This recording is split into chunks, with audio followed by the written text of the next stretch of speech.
Yep. All right. I'd like to call the meeting to order of the Michigan City Redevelopment Commission, regular meeting Monday, February 8, 2021 at 5 p.m. I'd like to call this meeting to order. Could I have a roll call, please? I'll just do it real quick. John Hendricks. Here. Michael Mack. Here. Angie Deutsch. Here. And Ken Barron. Here. And Yourself. Chris Chatfield. I'm here. Okay, so we're all here. Next on the agenda, minutes of the, I guess, the 111 executive committee session and regular meeting. I just asked that obviously the details of those meetings are held in confidence at this point, but I'd like to move that those meeting minutes be approved. So move. Second. All in favor? Aye. Thank you. Claims for February 2021, Skylar? Sorry, I'm back. I just had to grab the updated claims docket. Sorry about that.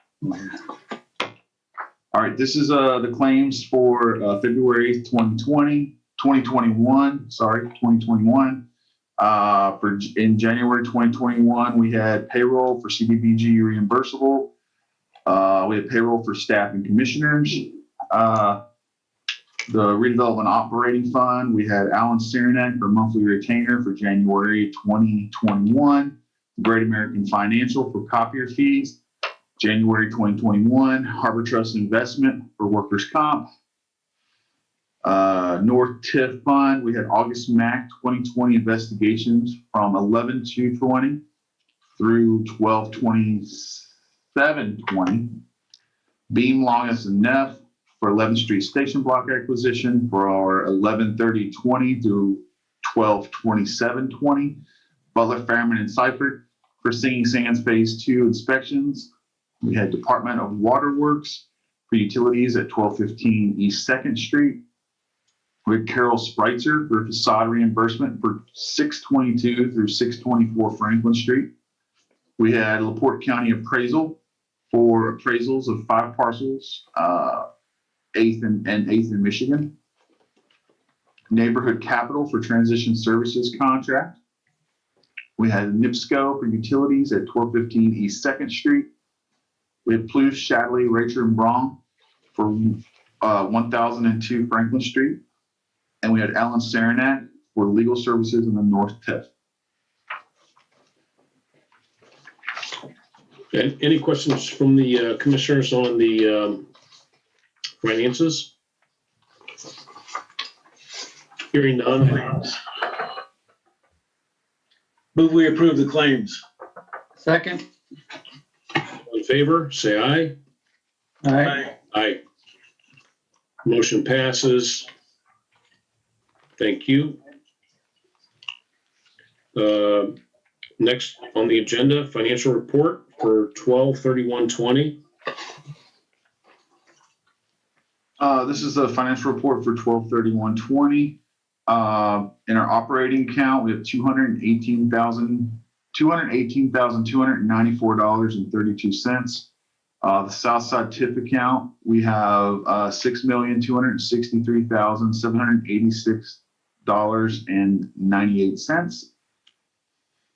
Southside TIF debt reserve account, we have $336,157.45. And the Southside TIF capital account, we have $17,250.47. In the North End TIF account, we have $4,774,639.09. Wabash Streetscape Construction, we have $122,088.78. In the Wabash Street streetscape debt reserve, we have $215,886.66. Northeast tip account, we have $418,825.18. For loans receivable, we have loan to the East Side tip from operating account for $21,028.49. We have the county business loan fund for $113,333.00 for a total assets of $12,521,290.42. Thank you, sir. Any comments on the financial report for 12/31/20? Move we approve as presented. We hear a second. Second. All in favor, say aye. Aye. Motion passes. Thank you. Next on the agenda is the Resolution 1-21 Addendum to existing lease agreement for Elston Grove bond. We have Mr. Randy Rampola and Andrew Mauser with us tonight. I will hand it over to them. They're going to do the presentation for what we're doing and why this benefits us. Andy, do you want to start out with kind of the refinancing and why we were doing it, and then I can talk to the resolution? Sure. Yeah. Yes, thank you. I'd be glad to. Andy Mauser with Baker Tilly. Thanks for having me this evening. I know a lot of you were on the workshop the other night, so I know we kind of briefly discussed the refunding, but wanted to maybe go through in just a little bit more detail here this evening. And if I might kind of talk through both resolutions as we're doing a similar refinancing on your 2011 Elston Grove and your 2015 Wabash Street bonds. So both are just a refunding for savings, taking your existing debt and locking you into a lower interest rate, and then realizing those savings on a semi-annual basis. So the first one being your 2011 Elston Grove bonds. Your current payments on those are right around $490,000 per year. And we're hopeful, kind of based on current rates, that we could get that down to around $460,000 per year. So that would save you about $30,000 per year on those payments over the remaining 7 years on the bonds. Total cash flow savings would then be right around $200,000, or about $170,000 in net present value benefit. And just so you're aware, your existing interest rates on your 2011 bonds range from 3.25% to 4%. So you got a net interest cost on those right around, looks like right around 3.8%. And based on current interest rates, we're projecting that we could drop that 3.8% down to actually right around a flat 1% interest rate. So again, very significant drop in your interest rate there, which then is what generates those savings. And those savings numbers are net of all issuance costs, no penalties with paying these off early. So it's net of all financing costs that would go into the refinancing. The second one we're looking at, and then your second resolution here this evening, is your 2015 Wabash Street bonds. Your annual payments on those right around $210,000 per year. And based on current rates, we're hopeful we could get that down to right around $200,000. So a smaller reduction in payment, only about $10,000 per year, but those bonds go out quite a bit longer. So those go out through 2040. So over the remaining term of the bonds, your total cash flow savings would be very similar, just over $200,000. And again, worth about $160,000, $170,000 net present value benefit. Those bonds, your 2015 bonds, the remaining interest rates range from 2.75% to 4.6%. And then again, with those being a longer term, we're hopeful we could get that, about 4.45% that you have currently. Looking to get that down somewhere in the range of 2.4, 2.5%. So again, significant reduction in interest rate. that will allow you to realize those annual savings on the bonds. So both bond issues payable from your northern TIF, so that'll obviously reduce what you're paying in debt service per year, and then just give you additional capacity for other projects, or if you were looking to bond in the future, obviously would free up some capacity for that as well. So I'll let Randy kind of talk through your approvals tonight, but if there are any questions on any of the parameters or any of the other items in the resolutions, I'd be happy to kind of answer those as far as the numbers are concerned. Good numbers, Andy. Thank you so much for that detail.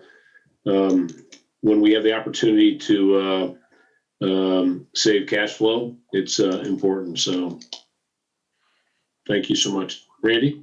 Sure. I thank you, Randy Rampola with Barnes and Thornburg, and appreciate you having me here tonight. And Resolution 1-21 relates to the refunding of the Elston Grove Redevelopment Authority bonds. The authority did meet last week and took action to authorize the refunding, subject to the commission acting, and then I'll mention in a few minutes the council acting as well. The resolution before you does the whereas clauses basically recite all of the outstanding or information regarding the outstanding bonds, how much is outstanding, etc. The resolution does three primary things. One, it approves of the issuance of the bonds by the redevelopment authority. It also authorizes the execution of a lease amendment with the authority. And then, well, let me just stop there. So the reason why we did the redevelopment authority, you use the authority when you have a lease financing, and this was structured as a lease financing. So there was a lease was signed originally in 2011 between the authority and the commission. The commission pays rental payments to the bond trustee, and that's how the bondholders get paid for those lease payments. So you are leasing the project from the authority. The role of the authority is simply to serve as the issuer of the bonds, and then they lease the project back to the redevelopment commission that pays lease rentals. So what this resolution then does is authorize an amendment, and that's where you would realize savings. The lease rentals would be reduced over the life of the financing because of the reduced debt service payments. The third thing that this lease does in Section 3, as Andy mentioned, these bonds are payable from the TIF revenues in the northern area. But I think we mentioned in the workshop that one of the strongest ways, or the ways you can get the lowest interest rates, is to provide a tax backup. So this lease financing and Wabash financing we'll talk about in a minute, both have behind them a tax backup, meaning that if for whatever reason, if the TIF revenues were insufficient, there would be a levy of taxes to pay the debt service. There is a lot of coverage on this debt. You have multiples of percentages of available, so that even if the TIF revenues decrease slightly, you would still have coverage and hopefully wouldn't ever need to use the tax levy. This financing technique is common around Indiana to provide the issuer, the redevelopment authority, and you, the redevelopment commission, with the lowest interest rates. So what Section 3 is, basically you're just recommitting to the action that was taken by the redevelopment commission then in 2011 to say, yes, we will intend to pay these revenues from TIF revenues, but in the event that there's a shortfall of revenues, then there would be that levy of taxes. And that basically Section 3 is just recommitting that to the refunding bonds. And so you're authorizing the issuance of the refunding bonds, you're approving the form of an addendum that would be signed later once the bonds are sold. And then thirdly, you're recommitting to that backup, which allows the bonds to be rated at the best rate possible and get the lowest interest rate in the market. With this action, then the Elston Grove would go next before the council, and if the council were to approve it, then the bonds could be sold in the market. So, Andy, I think at this point, if all were to go well, I think we're looking at we can close to refund the old bonds. We can close in May, and so I think we're looking at probably trying to price the bonds in April. With your approval tonight, and then with the council approval occurring later in February, early March, and then just proceed to a financing and closing then by April, and then close in early May. Happy to answer any questions.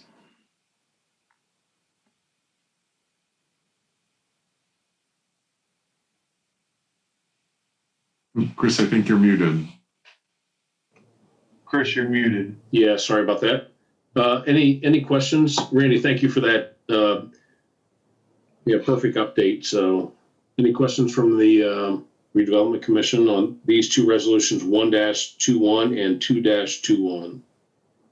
I can speak to 2-21 now if you like, or I was going to That'd be wait. great. Yeah, we can maybe put them in one approval. Yep, sure. So yeah, 2-21, that was done as a redevelopment district bond, so it wasn't a lease. And so what this is an initial resolution for the Wabash Streetscape project refunding. So the process is just slightly different. You would adopt this preliminary resolution tonight. We would still go to the council for approval for the refunding to track with the Elston Grove. But then on this one, we would come back at the March Redevelopment Commission meeting for a final bond resolution. There is a public hearing, and that's why we do it in two steps. There's a public hearing that the commission has to hold to appropriate these bond proceeds because it's not a lease. And so this tonight is the preliminary bond resolution. It just sets out the parameters. The maximum principal amount is 3.2 million is set out in the resolution. There's a maximum interest rate at 5%, but as I think we mentioned at the workshop, that's just to set a parameter. As Andy mentioned, the rates we're looking at, we'd expect them to be significantly lower. If it were at 5%, we wouldn't be issuing the bonds. And so that's why this resolution is shorter. The bond resolution in March will be quite a bit, unfortunately, quite a bit longer, more detailed. But for tonight, you're just taking the initial step to approve of the preliminarily approve the issuance of the bonds, and then we would go to the council for approval, just like we would on Elston Grove. So that's all I have. Happy to answer questions on that one as well. Any questions for Mr. Attorney Rampala? Attorney Cernak, any issue with offering these two resolutions as one? It probably is cleaner to do them as both. Okay. Doesn't really make a difference, particularly since we're going to have to come back on 221 anyway. So, yeah, whatever the chair's pleasure. The only question I do have, though, is the fact, and this question came up in my conversation with City Attorney Amber LePage earlier. Do we know, from the City Council's perspective, who will introduce the resolutions? Thank you. I'll tell her. Thank you. Okay, so I would, any additional questions for either Attorney Rampala or Mr. Mauser, sorry. No additional questions. I would offer up the approval of resolution 1-21 and 2-21. Actually, I'll take that back. Let's do these separately. They're a little bit different. Okay. So I'd offer up resolution 1-21 addendum to existing lease agreement for Elston Grove bond. I move that we approve 1-21 for the Elston Grove bond. Do I hear a second? Second. All approved? Aye. Aye. Aye. Anybody to the negative? Hearing none, the resolution 1-21 has been approved. I'd offer resolution 2-21, issue special taxing district refunding bond for Wabash Street. I move that we approve 2-21 refund for Wabash Street. I'll second that. Thank you. I have a motion and a second. All in favor? Aye. Aye. All opposed? Hearing none, resolution 2-21 has been approved. Only commentary I would make here is that certainly this is at least the initial steps of getting us to the council, and saving the city some good money. So I appreciate that. So quick comment, Chair. Yes, sir. Yes, ma'am. I'm sorry. So our deadline is noon on Wednesday. I just want to make sure if anything's going to be put on the agenda for the council for the next meeting, it's Wednesday at noon. Yes. Thank you. We sent around drafts of the resolutions this morning for folks to look at, and I asked for comments back by the end of the day tomorrow so we could get them finalized. Yep. Thank you very much. I think, Angie, I think to your point too, that's why Ms. LePage was asking who's sponsoring. So she doesn't like to send it forward we can't really, so thank you. Well, I appreciate everybody, Randy and Andy and Skylar and Angie to get this to the next step. So I appreciate it because we don't want to make Amber upset. So next on the agenda, engagement letter with Robert W. Baird. I'll turn that over to I'm going to have Mr. Alan? Melzer speak about that. And, okay. As well. And Alan. Sure, I'd be glad to address that. We've been obviously monitoring both of these refunding opportunities for quite some time and had noticed that they're both showing savings. It's fairly common for underwriting firms who will actually go out and sell the refunding bonds to monitor them as well. And Baird was the first one that came to us with showing that there were savings on the refundings. And so this is an engagement letter to hire them, then to serve as either underwriter, where they would buy your bonds and then go sell them on the secondary market to investors, or placement agent, where they would look to see if they could find a bank to purchase the entire issuance. But either way, they would be the ones buying the bond issue from the city.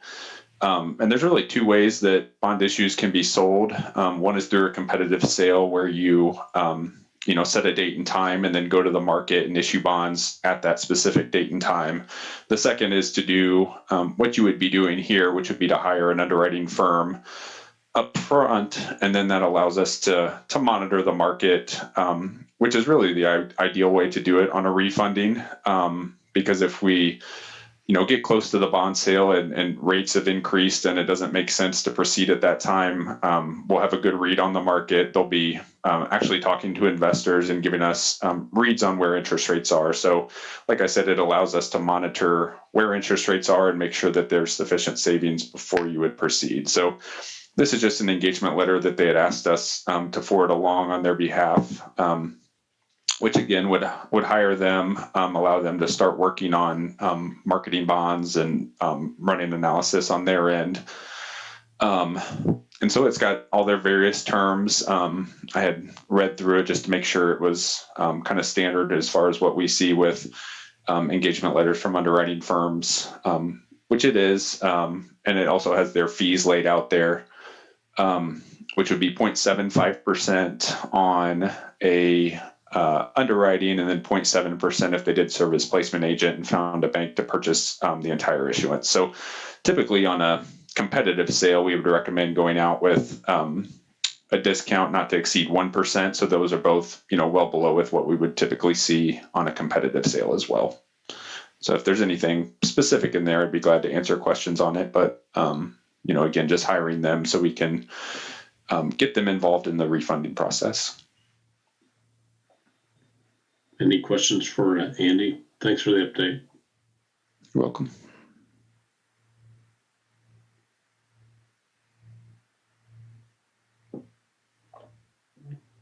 So, Attorney Cernick, any action we need to take on this tonight? You need to approve entering into the letter of engagement with Baird. Okay. So I would offer a motion to enter into the engagement with Baird on the refunding of Wabash Street and Elson Grove bonds.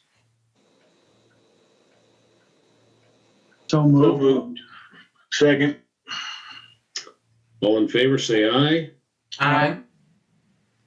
Any opposed? Hearing none, I would say the engagement letter for the underwriting of refunding the Wabash Street and Elson Grove has been approved. Thank you very much.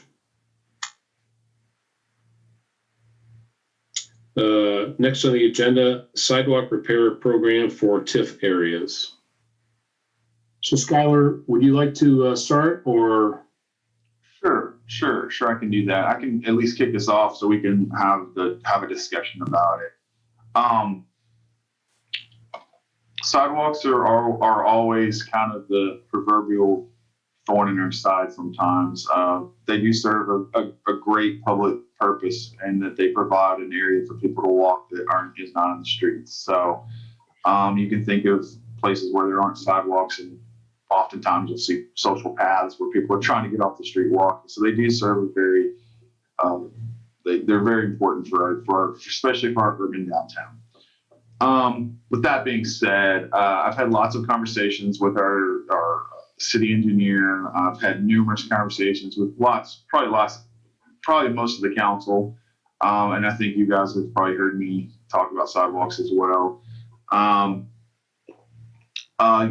At the last council meeting, they approved $100,000. Well, they're making approved. It's moving through the approval process. Let's just say that they are going to set aside $100,000 for sidewalk repair outside of the TIF areas. So right now, we are. I guess what I'm coming to you for tonight, or what I'm trying to introduce tonight, is there something we can do? Can we match that inside of the TIF areas, or is there a certain TIF area where we can do that? Keep in mind that Jeff and I, the city engineer, rather than just we're trying to come up with some way to organize how we rate these sidewalks, how we fix them in order of magnitude, meaning almost like a pacer rating for roads, as we've heard us talk a lot about that, council, but also talking about, just because it's got a crack, it's still passable. It's not heaved or broken or falling apart, and we really need to address those first rather than cracks. So there really is a lot of discussion about how we're going to do this. But with that, I'll just kind of I will make one more statement that we're trying to also get a grasp on how many sidewalks, how much repair is needed as well inside these areas. So with that, that's kind of an introduction of why it's on the agenda and why we're going to talk about it or have a discussion around it. So, that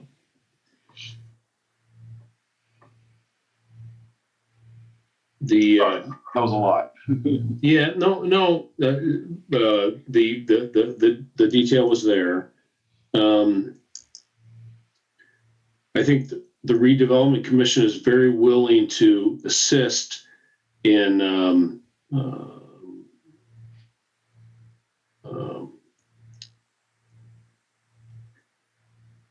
spending and delegating and putting money into sidewalks. I think the Redevelopment Commission needs to spend some time with some folks on City Council to talk about the approach, because I think we're all in favor of a relegated production of, let's look at what needs to be done in the city, and let's not delegate where the money's going to go, whether it's TIF or the city. And so there are lots of ways to do this. So I think, as we talked about this previously, I'm going to spend some time talking to a couple of city council people on how we can come to a common ground, as this does not need to be a TIF issue versus city that's not part of the TIF, and how we can put sidewalks. The issue is, how can we provide sidewalks that need to be productive and be repaired in the city? We don't need to look at the TIF being the end all financial part of what we do day to day. We need to look at that we work together. And I don't feel today we're working together. We're trying to segregate TIF versus the other parts of the city. So I will work with Don Przybylski and a resolution to this moving forward. So I'd like to table this for a future meeting.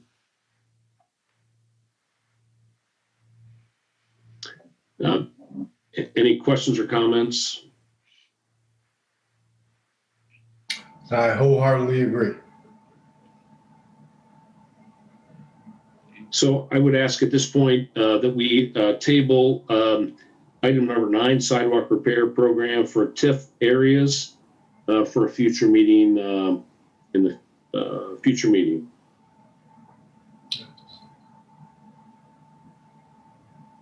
You just want unanimous consent that we're all in agreement? We don't need a motion on that. No, we don't.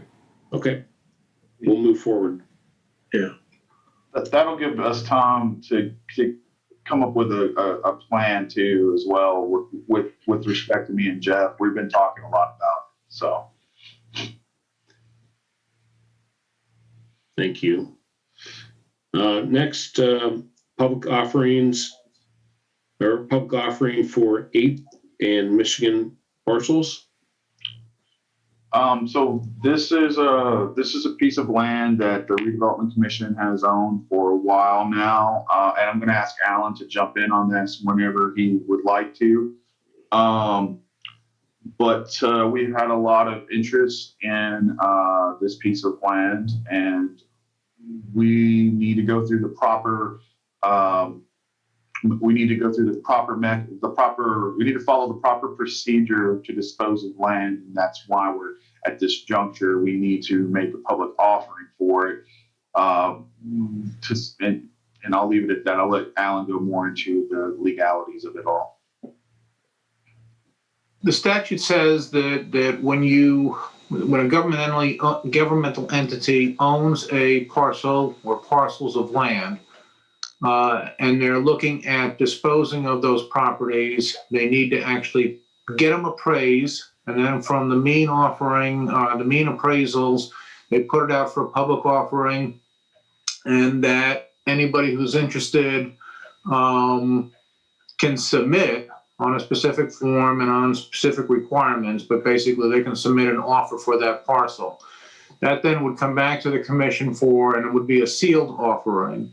Those offerings then would come back to the commission at a designated date, open in a public meeting, reviewed, and at that point the commission could either accept the best offer if it wanted to, could reject all the offers, or could table it and enter into further discussions with whoever and whomever has made those offerings. If we received nothing, then we've met the statutory requirement that, as Skylar mentioned, we've had, I think, a couple of different developers that have expressed an interest in developing that land. This doesn't commit us to doing that. This doesn't commit us really to doing anything other than creating options to listen to developers. And if there's something that certainly intrigues the commission, we can then go forward with it on having already completed this requirement. What we don't want to do is get into a situation of where we listen to a developer, there's something that intrigues us, but then we have to put the brakes on that to go through the public offering. So again, there's no commitment here. Once we've done it, if we don't hear what we're liking, we've done it, and we can go back 2, 3, 4, 10 years down the road and say that, well, now we have someone who wants to develop that property. We've already met that, done the first time. We'll get a statutory requirement to get into to actually developing the property, entering into an agreement to either convey it, sell it, whatever the case may be. So we had the appraisals completed, and I guess tonight we're just looking for the approval to just make sure that to move forward with making the public offering, I guess, is what we're looking for tonight. Correct, Alan? That's always. Yeah. And again, there would be a minimum offer that has to be submitted, based on the two appraisals, the mean of the two appraisals that were done. Are there any questions for either Attorney Cernak or Skylar York? Could I potentially make Attorney Cernak your verbiage as a motion? Well, somebody should make a motion to that effect, yes, and then we will proceed with that. Typically, if I remember correctly, we're looking at probably about a 6-week process from the time it first gets published. And I think it has to be published at least on two different occasions with a minimum time frame before the offerings become due. If I remember correctly, then we would be looking at having the opening of any offerings that were received at the April meeting. I move we approve the public offerings at 8th and Michigan. I have a motion. Do I have a second? I'll second. All in favor of the motion that's been put on the table? Aye. Aye. Aye. Anyone not in favor? Hearing none, I would say the public offering as Attorney Cernak put it in place is approved. Thank you. Next on the agenda, 100 Washington Street update. Cal, you want that, or? I'm going to hand it off to you, Alan. I think we're at that point where we talked about, I'll hand it off to you. We are at a point of where we have developed a proposed economic development agreement that is in the process of being negotiated with the developer. That will be sent to him just as an offer at this point, but not binding until such time as we're basically at the point of still kind of negotiating back and forth in terms of the issue from the presentation. I want to say it was either in December, I'm pretty sure, from the as it relates to economic development bonds. And we have plugged numbers into that agreement. We will submit those then to the developer tomorrow and wait for their response. If that is found to be satisfactory on their part, then we will then discuss that fully in public at a public hearing and for formal action onto a formal offer at that point. Whether that be at the March meeting, whether that be at a special meeting, whether that be April, depending upon how long the negotiations take, and as to whether, and if they're still interested, of course, after based on some of the discussions we've had. Again, you're not locked into anything. This is just purely for discussion purposes. It kind of takes the form of a quasi-offer to the developer, but it becomes non-binding until such time as the commission approves it in a public meeting. And as I said, that it just depends on how long that negotiating will occur. But I will start with him tomorrow morning, and we'll see, and I'll keep you all updated accordingly. No action on that this evening, I would assume. We do not need to take any action on that. Thank you. And like I say, I'll respond to all of you and keep you updated. And when I think we have a tentative agreement, then I will submit that to you in detail, and then we can decide what, and if we want to do after that. Thank you. Number 12 on the agenda tonight, You Are Beautiful update, MOA. Nothing. In a nutshell, nothing. That's a quick update. What's that? That's a quick update. I try to be brief.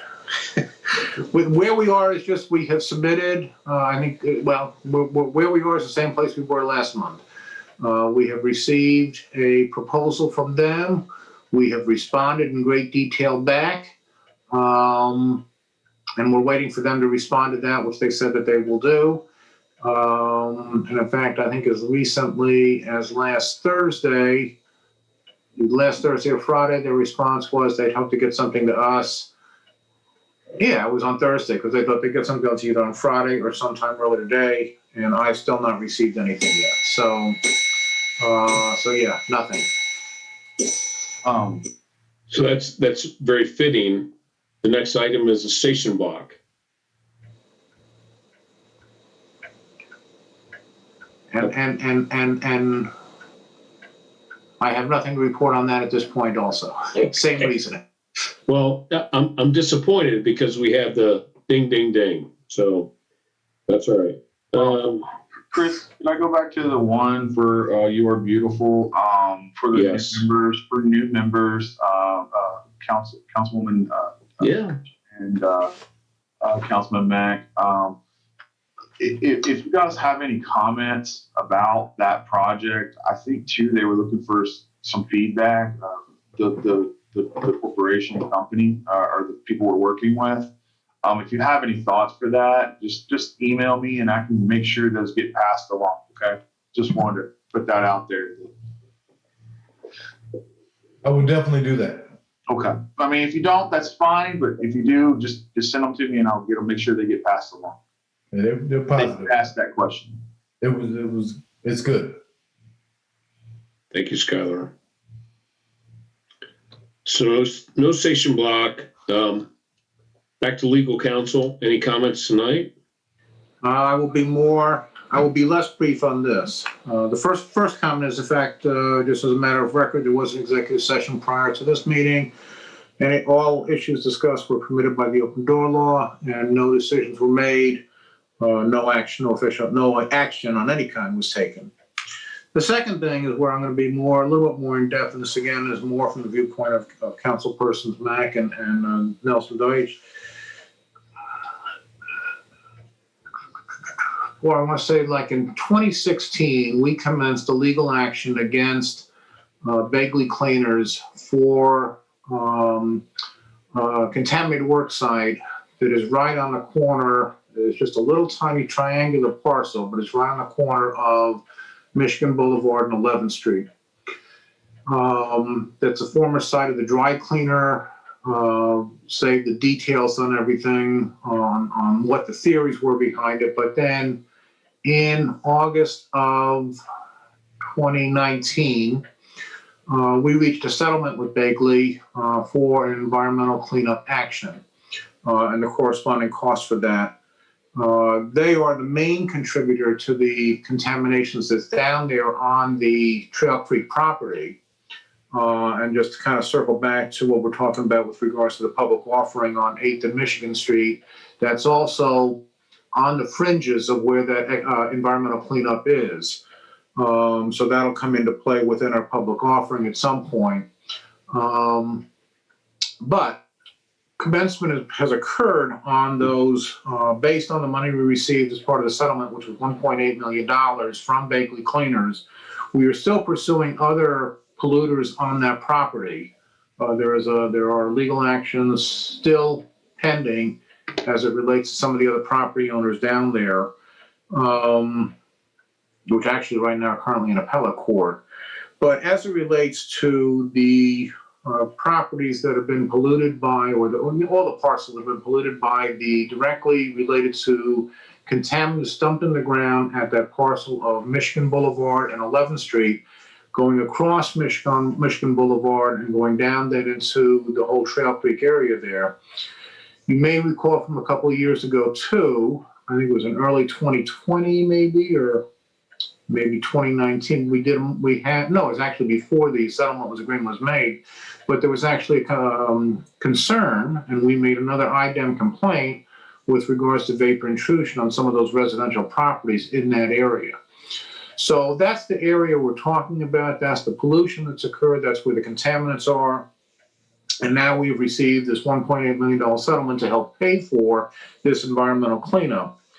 We engaged the services of August Mack in 2020 to start working on that. And we were working in conjunction with both the sanitary district and IDEM in putting together a joint plan on behalf of the city, but also in approval with IDEM, and kind of going back and forth with them in terms of what we need to do versus what they're requiring to do, and arguing. And to the point of where we are now is I think we're, at least we have a plan together, an approved plan as of December of last year.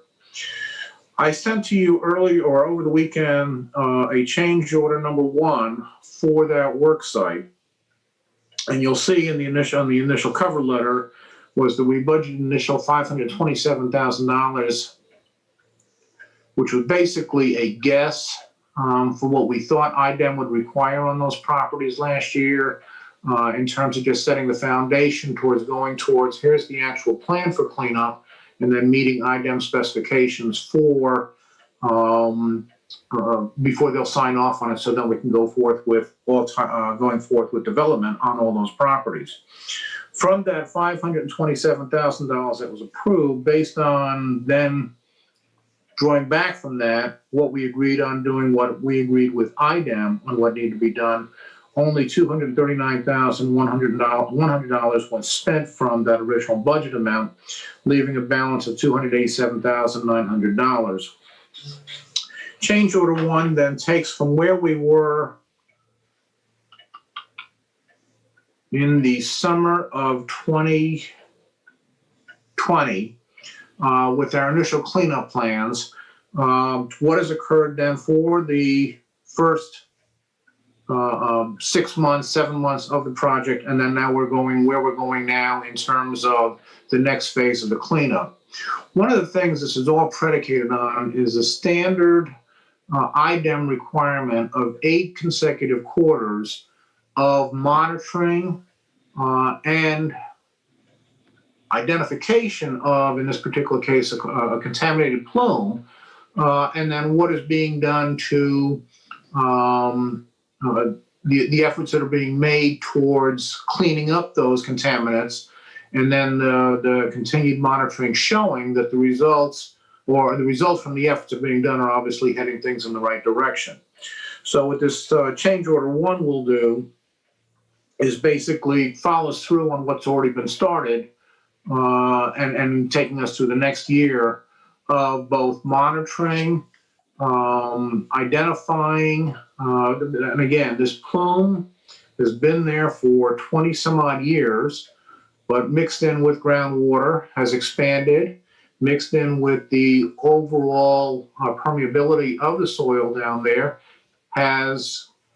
it hasn't played nice in terms of having consistent borders. It kind of looks like a goose now in some ways, with a big head and a big body, but then on the fringes is what we've got to be concerned about as well. But I think it's been pretty well identified at this point, and in terms of what we're actually doing in terms of the cleanups through injections.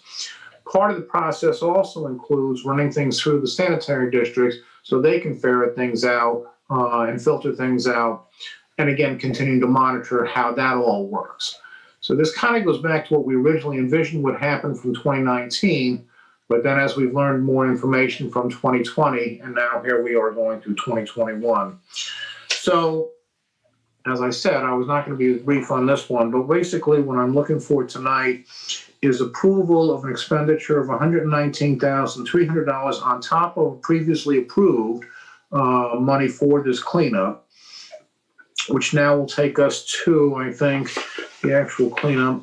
The total cost of where we would be at the end of this would be $641,400.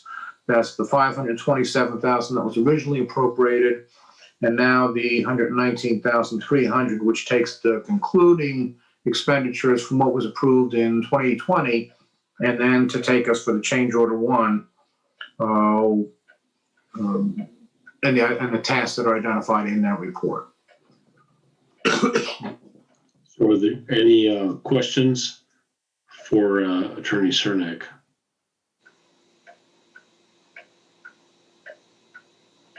So my only question is, Al, we don't have an option on this, really, do we? We have to clean it up.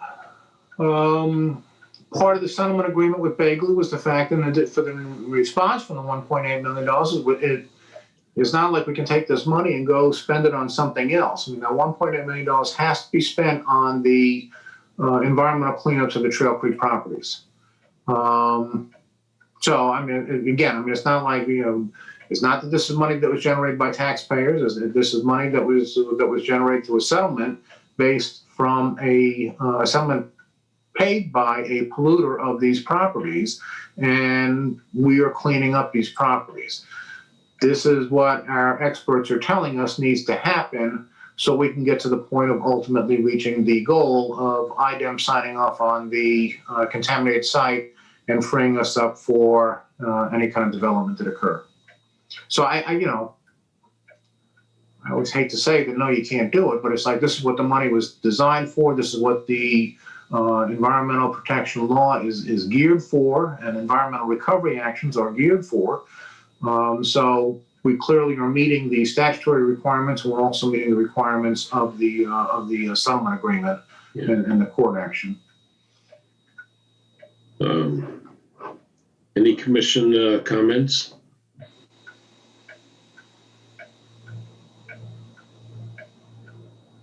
I move we approve the August MAC change order.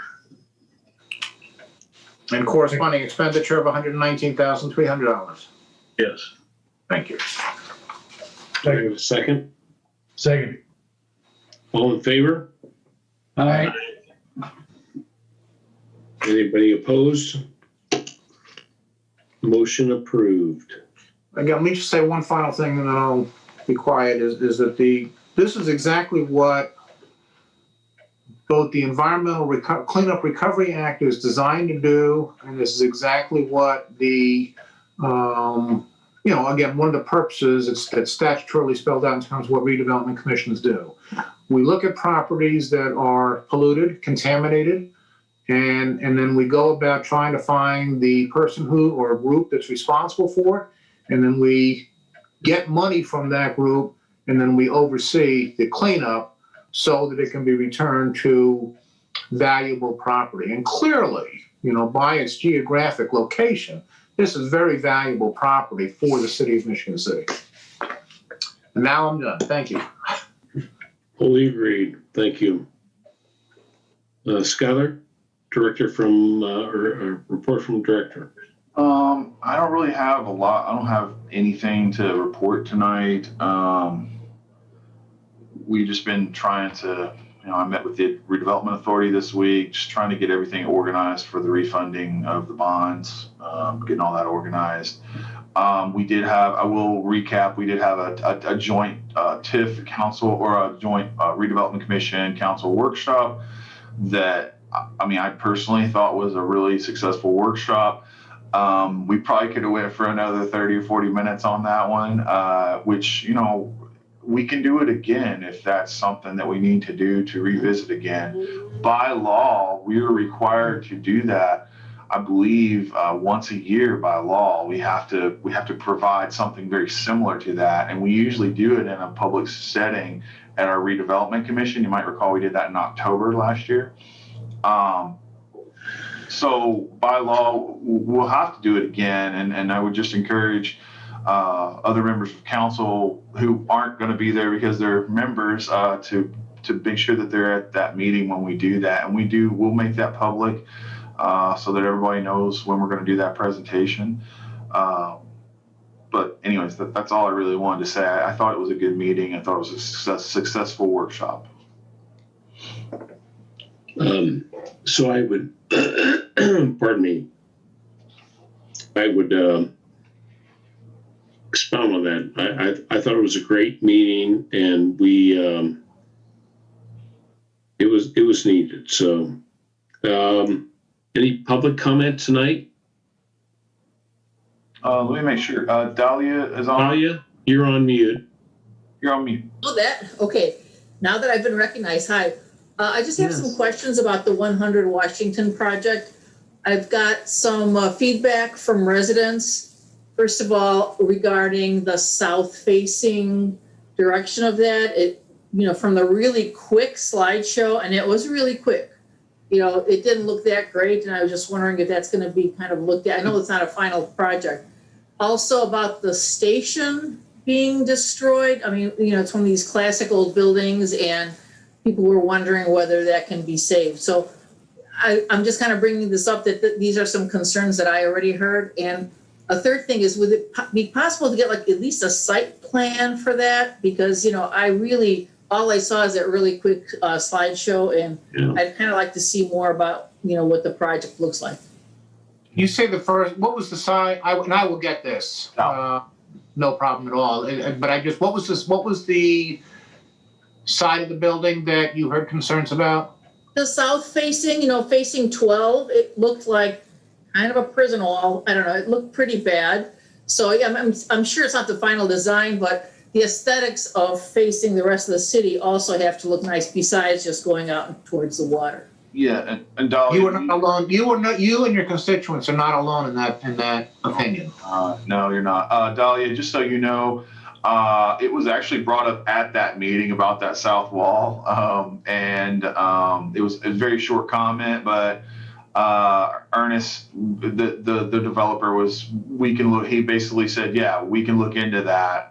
Not a problem. But I agree. It's a mayor has shared that with me as well, and I think that we got to have some different architecture on that side of the wall where it can't just look like a wall. So, right. So I know that your commission, you had all the pictures and drawings and things, but all we saw was that really quick slideshow. So I would appreciate at least a site plan so I can kind of envision how big this project is and where it is. Yeah, absolutely. And all that's public knowledge right now. I believe there was a site plan as part of that presentation. We can get that out to you guys. No problem. Thank you. Hey, Skylar, can we post that on our website? We possibly could. I would say that I could. I don't know if I want to post it just yet on the website until it becomes an official project of ours, I guess. Okay. I just thought maybe as a meeting minute, possibly. Oh, yeah, we could. Yeah, that makes sense. That actually does. It's part of the minutes. Yeah. Thanks, John. Yeah. Good. Totally. Yeah. Any additional public comment? I don't see anybody raising hands. If you want to speak, just unmute yourself and talk, or raise a hand, or chat. If you can't talk, send me a chat. Hearing none, I will go to commissioner comments, and not to call out anybody specifically, but any comments from the commission. I would like to just add on to the workshop that we scheduled last week. I thought it was productive. I think that I know, Skylar, you said that it's done in public setting, but I think Chris, your comments about the transparency was very important, and that we do more of that. But I think the council learned a lot from that, and hopefully that wasn't the first time that many of them had seen that. But I think it was a good refresher, for TIF districts, and with so much happening with, we didn't really get into the TDD and some of the other opportunities that we have, but I think with the overlay of all of these different opportunities, that we have a very, very good story to tell to people that are coming here that want to develop. And one of the things that we, has been shared, we have this housing study that's happening with the Unity Foundation and Vibrant Communities. And housing is going to be very important, but important for all citizens in Michigan City and new citizens that may be coming into the area. So, I just think we have the opportunity to break ground on some things that are going to be very important to increase that housing market and stock for our people who want to move into newer housing here in Michigan City. So just appreciate getting that done and the comments that were offered and your leadership in that meeting. So appreciate it. Thank you. A terribly important meeting to just educate what is redevelopment and TIF and how we do it. So yeah, thank you. Any additional comments, Mr. Mack? I'll just tag on to what you guys just said as far as the last meeting and how we clarified a lot of things for a lot of people. That transparency piece and that ability to break things down into the truly way that it benefits people in Michigan City is going to be so important going forward. The housing piece is going forward, and people don't know as much as is coming down the pike, and it's going to be important for us to let them know.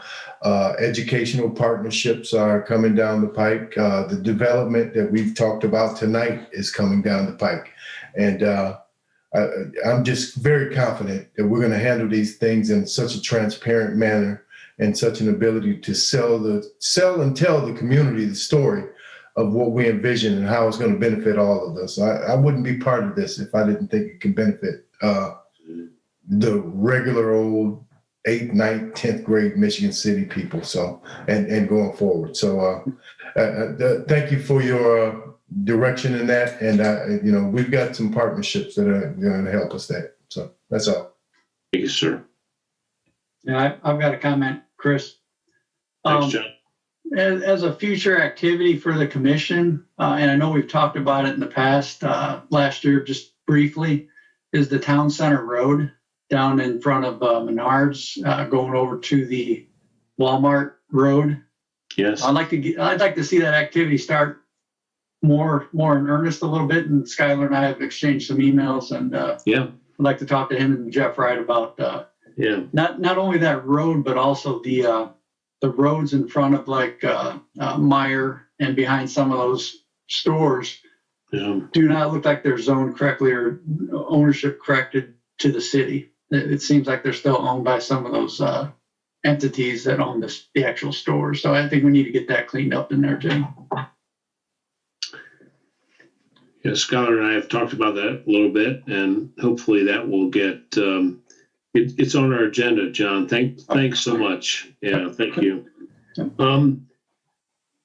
Any other commissioners? Ken? No, I'm all in favor of Town Center. I've been talking about it for a year and a half. Let's get it done. So maybe last comment. So please keep your prayers to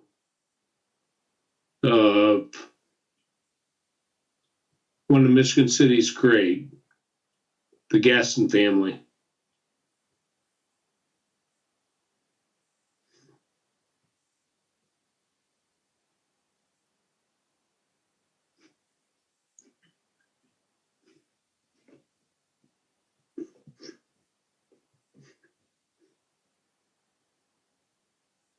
My good friend, Ron Gaston.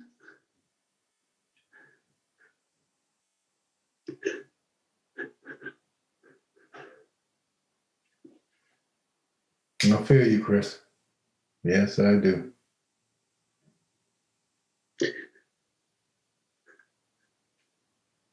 I'm sorry. He lost his brother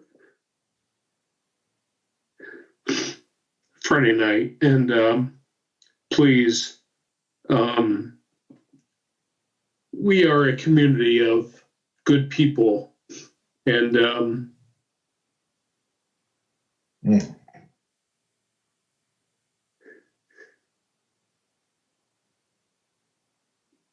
I'm sorry. So please keep Ron's family. He lost his brother. And Thank you, Mr. President. I'm sorry. Thank you. We appreciate that. And Yeah. Ronnie Gaston, a brother of mine, he's worked with my two boys, and I went to high school with him. He's the greatest guy in the world. And to have what happened, right, wrong, indifferent, he's a wonderful person. Yes. And keep him in your prayers. Yes. Yes. and his wife and his brother's wife Vera. Yes. Yeah, please, thank you. I'm very sorry. Ronnie's a great friend of mine, and so not a public meeting. USA. Yes, sir. Do I have a motion to adjourn? Motion to adjourn. Thank you. Second. Thank you. All in favor? Thank you. Goodbye. Right.